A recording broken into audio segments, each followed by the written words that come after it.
Hey there guys, GK here. Welcome to episode 9 of my little Let's Play series. I say mine because, once again, it's me on my own. I'm lonely.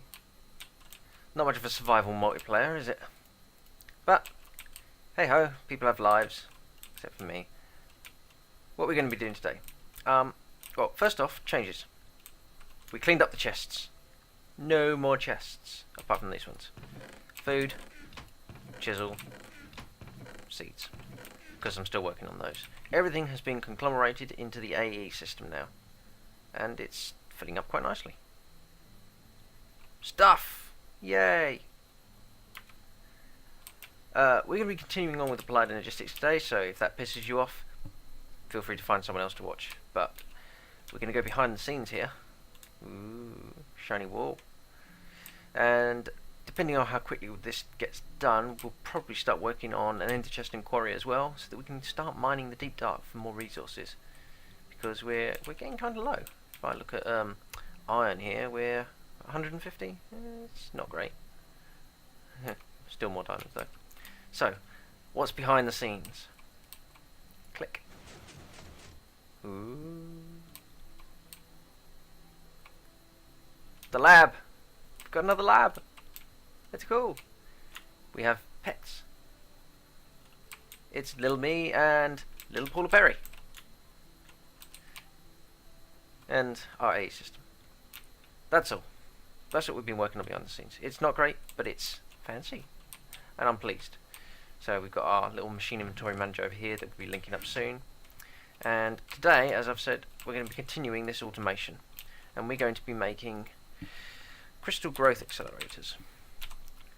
Because getting the crystals into a pure form is slow going.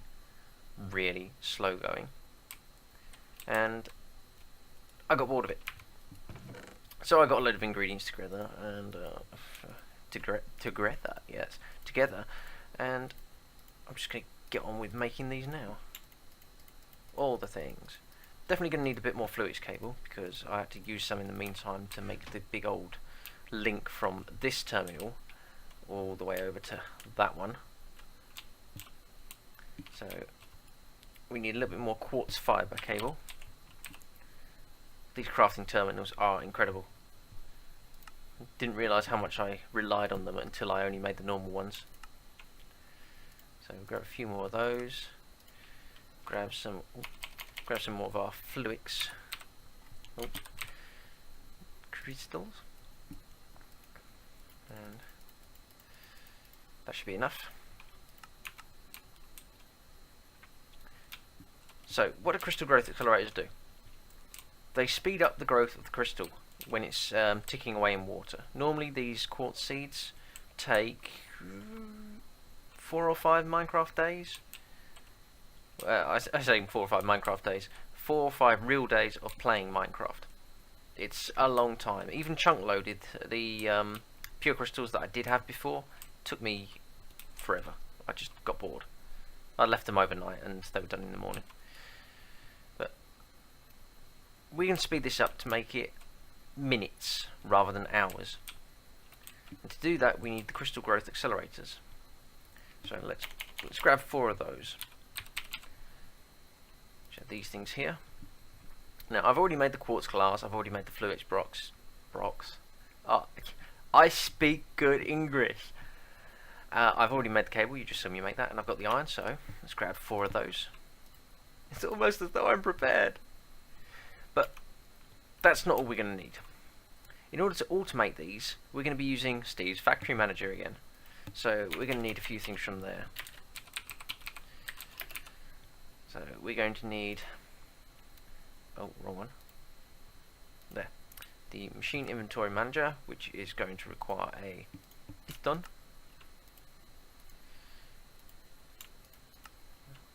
What am I missing? I am missing iron. Apparently I didn't get enough iron. Silly me. Oh well, I did say we were low. Let's try that again. Machine inventory manager. Success. We are also going to need inventory cable. which requires more iron, and we got some gold here. So let's just grab a stack. Screw it.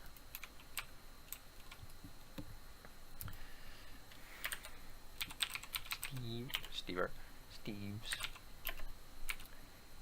So we need inventory cable.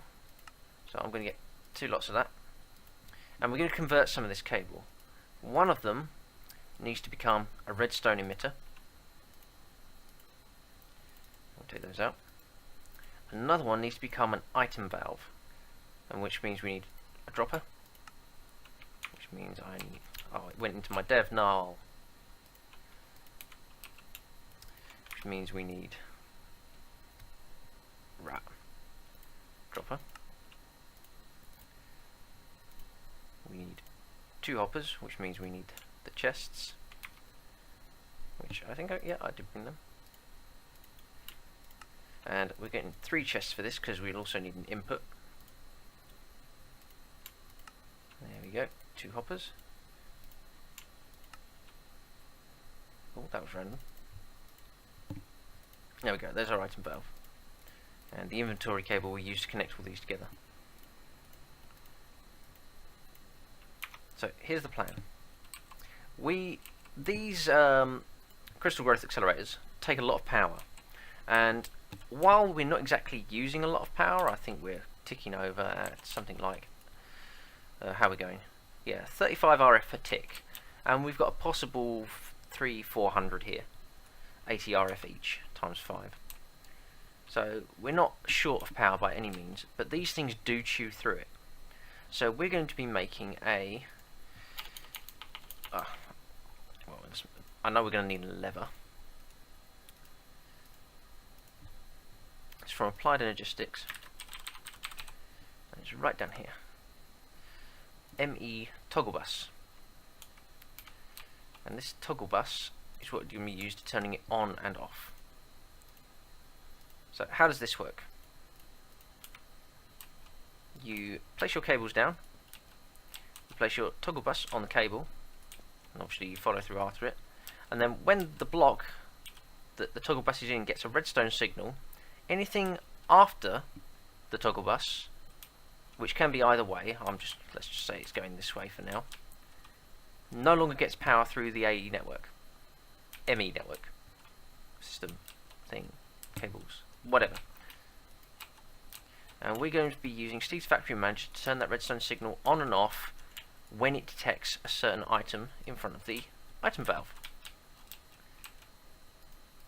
So I am going to plant these. Don't want them in a wall, in a floor. Yeah, let's be obnoxious and have them right in the middle of the floor. So, just like that. And obviously these are offline because they're not connected and they don't have power. They do not use channels, which is convenient. So we're going to have our item valve here. Thank you, Dad. And the item valve will be the in and out. And for convenience, we're going to have the factory manager and inventory cable back here. And we now need to wire up underneath this to connect these all up.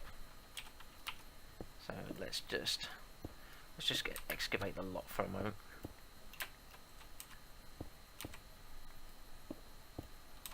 There we go. You only need to bring this down one way, and we're going to have to bring that down.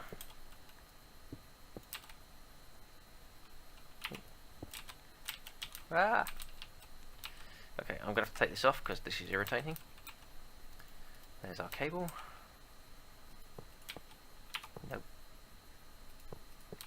Okay. Reason we need this space there is because we need a cable. So that connects those up. And then I can bring this round here and hook it up to this power line here.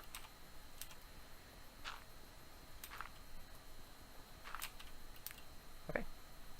Progress.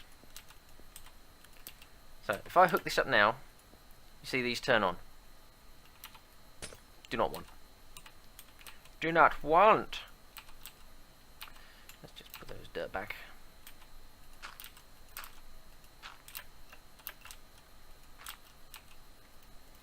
Oh, I don't know why I filled that one in.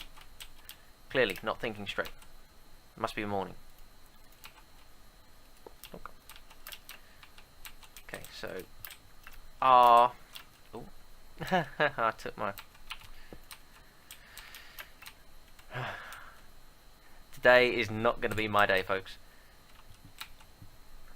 So we can take our machine inventory manager, put it on here, and we're going to. Oh, too far. These things break really easily.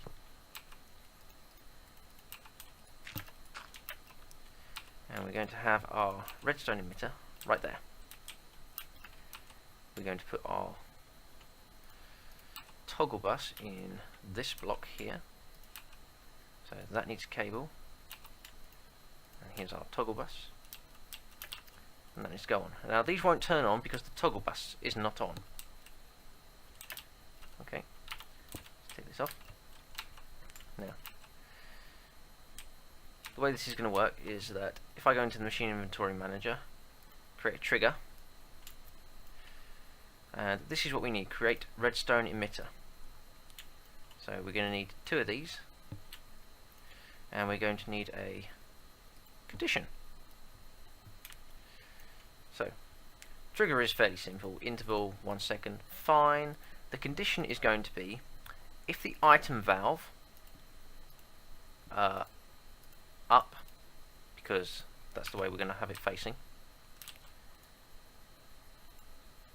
detects any seed, and we want certs quartz, nether quartz, and fluix. And what we want to do is set this to fuzzy. Go back. Fuzzy. Go back. Fuzzy. Go back. Now, in other words, if the item true detects a seed, turn the emitter, this one, sides, we want, yeah, weak power will be fine, up, the output should be 15. If it's false, the emitter, again, sides, up. We may need to change this to strong power at a later date. 0. In other words, if it detects seeds, turn the emitter on. If there are no seeds, turn it off. So if we hook this trigger up, nothing should happen. However, if the item, where have I gone? Right there. If the item valve detects seeds, if I actually, oh, there, turns it on. Nice. And if I pick these up again, it turns it off. Okay, so that's the first part of it done. The next step we need to say is when it receives items in this chest. So let's click here. In fact, we don't actually need that. We can put that right back, and we put one there. In fact, we can actually cover this up now. We can put our chest directly on here. Okay. So, what we now need to say is create another trigger, create input, and this one we're going to say take from the chest, any side because it's a chest, and take everything. Everything that goes in this chest will want to go in there at some point.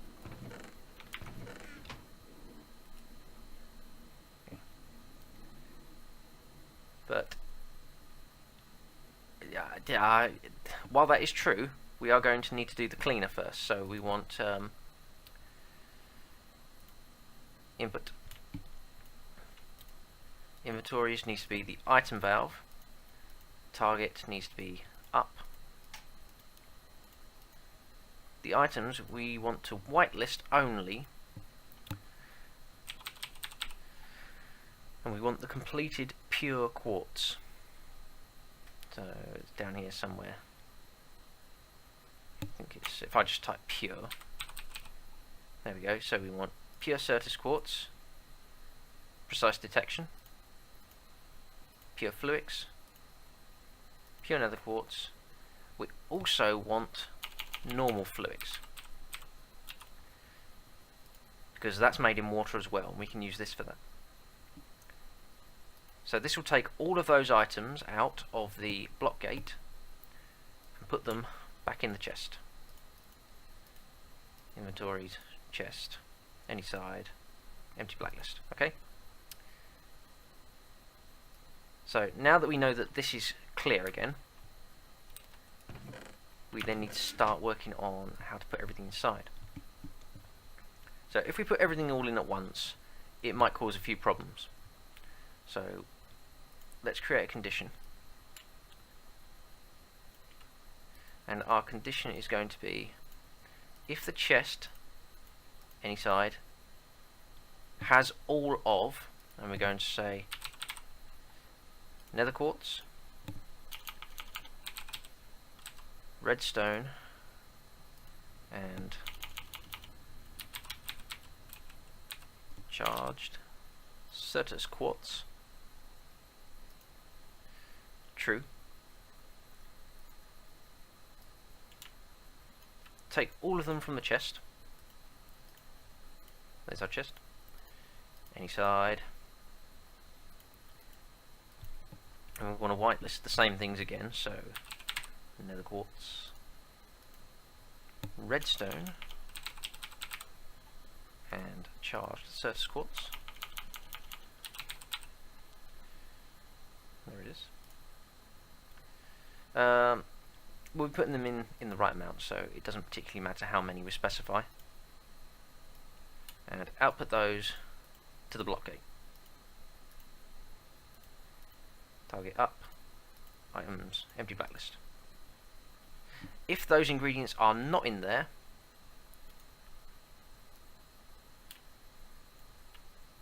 oh, wrong one. Check for in the chest, any side, if any,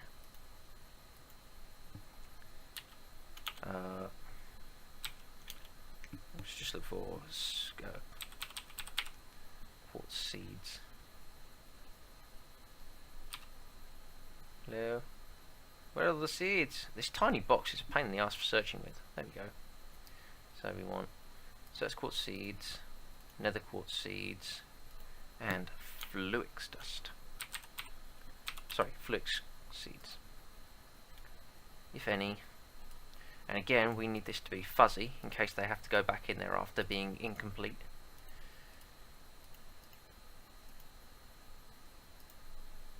And then take those items from the chest. Whitelist. There's our quartz again. And we know it's down here somewhere. There we go. And the fluix.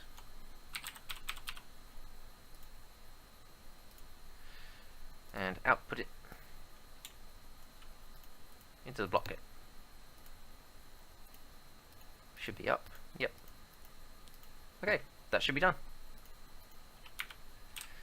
So there we go. So now if we put our seeds in there, it'll spit them into the block gate, this will turn on, and then when they're done, it'll take them back out and put them back into the chest. So let's fill this with water and give it a run. Speaking of run, that one. Ah, God damn it, I forgot my bucket. My bucket.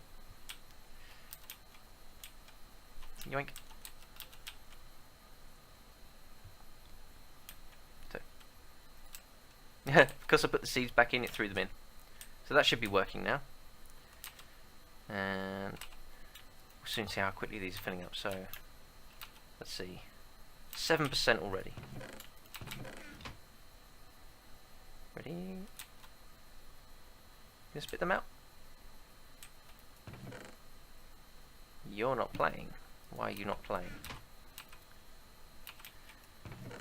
Probably because I haven't set it to fuzzy somewhere.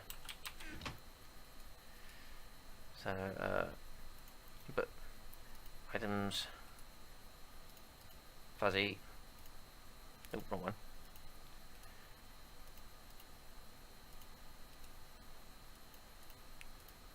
There we go. That got it. Because I wasn't fuzzy enough. And for convenience, to stop us just randomly falling down the hole, and because these are kind of ugly, I'm just gonna cover these over with something a little bit nicer for the moment. There we go, and then we can walk over that, no problem. I may move this, I may remake it, I don't know. The more I look at it, the more obnoxious it is, but it's functional. And these quartz seeds, when they're done, should end up back in the chest. And I am going to cut here and wait for this to finish and confirm that I've actually got this right. Because if so, this is horrendously quick, and I might have struggling to do for the rest of the episode. So we'll be right back. Hello again, folks. We're back. Well, the pool is empty, and the chest now has 64 pure Certus quartz. So I'm going to call that a win. And it looks like it's all ready. Let's just confirm that we've got some nether quartz and more Certus quartz here. I'm just going to mix them up with some sand, because that's how you get your seeds. And then we're going to stick them in the chest and see if it spits both of them out.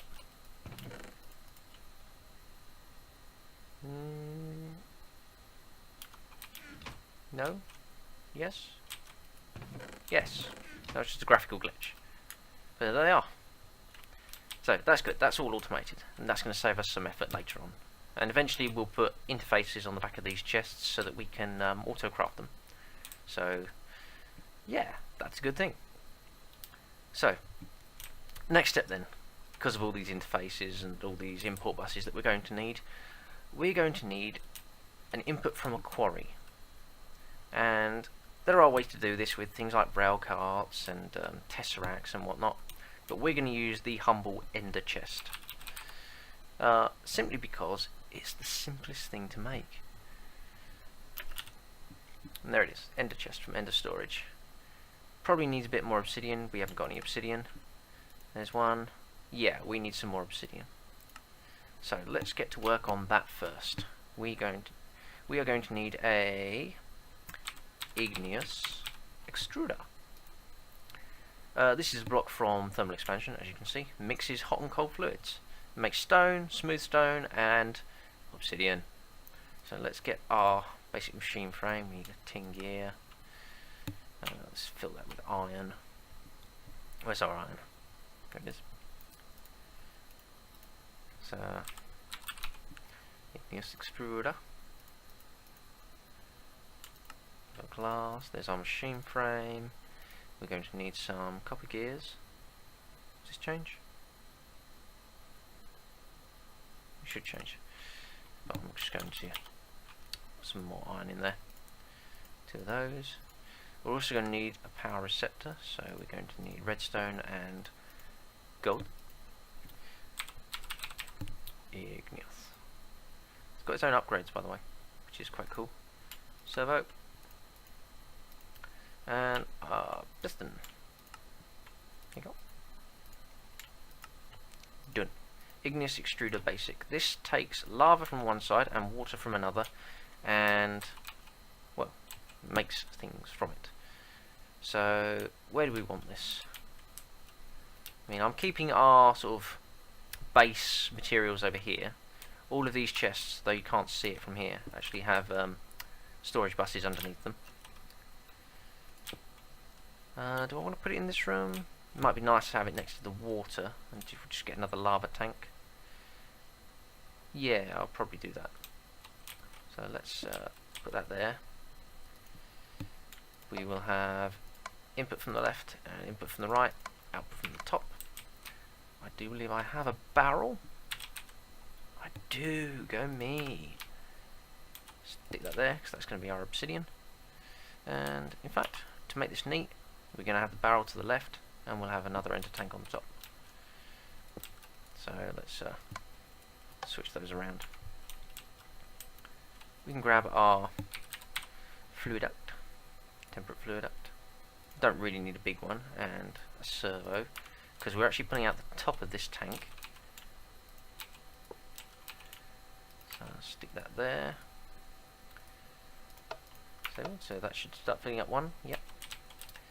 And for an ender tank, I believe we need... Do we need more obsidian? We do. It's a catch-22. Okay. For now, we're just going to do it the manual method. Let's set this to obsidian first. And this is simple enough. One bucket of lava makes one obsidian, and you can just whack it in there.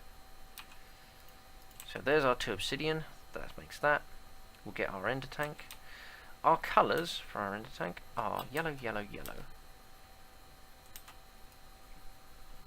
Wrong box.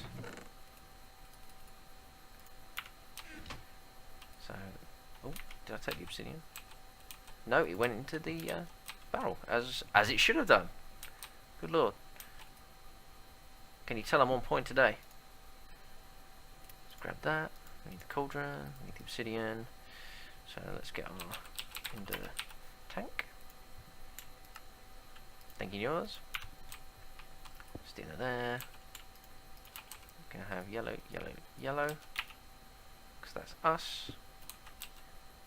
Stick that on top. That shouldn't do anything until we flick the button, at which point it fills up and starts making us obsidian. Progress. So we'll grab 2 more obsidian to make our next ender chest, which is there. And oh, we're not short blaze rod. What's time? It's late. Okay. We can take a quick detour into the nether to get a blaze rod. Yeah, sleep, sleep. I'll be right back. So, hey! Apparently, creepers can use the nether portal. Who'd have thought it? Ow. Okay, folks, we're back, and I got myself a few blaze rods. That's convenient. We're going to use them now. Stick this stuff back in here. We've got plenty more obsidian now, so let's grab a couple of those. There. So there's our 2 ender chests. So what colour do we want these to be? My designated colour on this place is cyan. We don't actually have any cyan dye, so let's grab some lapis.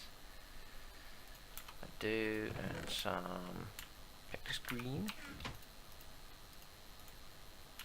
Cyan dye. There we go. So we'll have cyan, cyan, white, cyan, cyan, white. Nice. Okay. One of these will be our input, one of these will be our output. So the output I am going to stick down here in our nice little laboratory area. That's as good as any. And next thing we're going to have to make is a quarry of some sort. So there's 2 quarries we can go for. We've got the choice of the humble buildcraft quarry, which is one of my old favourites and is still one of the best there is. Made with plenty of gears and a diamond pickaxe, and leaves a massive gaping hole in the world. Love it. The alternative is the ender quarry, which is not quite so massive and leaves a lot of dirt behind it, but it's a lot more expensive in terms of ender pearls and this magical wood. And this magical wood is quite tricky to get unless you've been saving up your liquid XP, which we may or may not have been doing. So, let's make some magical wood. Do we actually have any books? Of course we don't. Do we have any string? We've got some string, okay. So, paper. Sugar cane. We should have enough. Let's grab a metric ton of paper. And more. And we will need to make some stencils. I think. No, they're patterns, aren't they? Where's the pattern? Are they not patterns? Tinker's construct. We want these blank patterns made with wooden sticks. Let's grab a few stacks. Now, you can make books out of these by doing this. Stick those in there. String. So there's some books. 22. To make a bookshelf. If you need me to tell you how to make a bookshelf, you've got problems, because it's a pretty simple vanilla thing. So let's do that. These are books. 7 bookcases. That's probably not going to be enough. So then what we do is we place these in our fluid transposer. We get our fluid duct and another servo, because you can't extract from these drums directly. Get that whack, mate. And we want, that's the fluid transposer servo, our drummer juice, and you can pull out, ignore. And of course that won't do anything because this is not set to input. But there we go, and that should start filling them up. Unless I've done something stupid. Magical wood. Yeah, fluid transposer bookshelf requires 8 buckets worth. It's a lot of buckets. Unfortunately, ladies and gentlemen, it's the end of the episode. It's tragic. We'll be continuing this next time. Hopefully we'll have a quarry up and running by the end of the next session.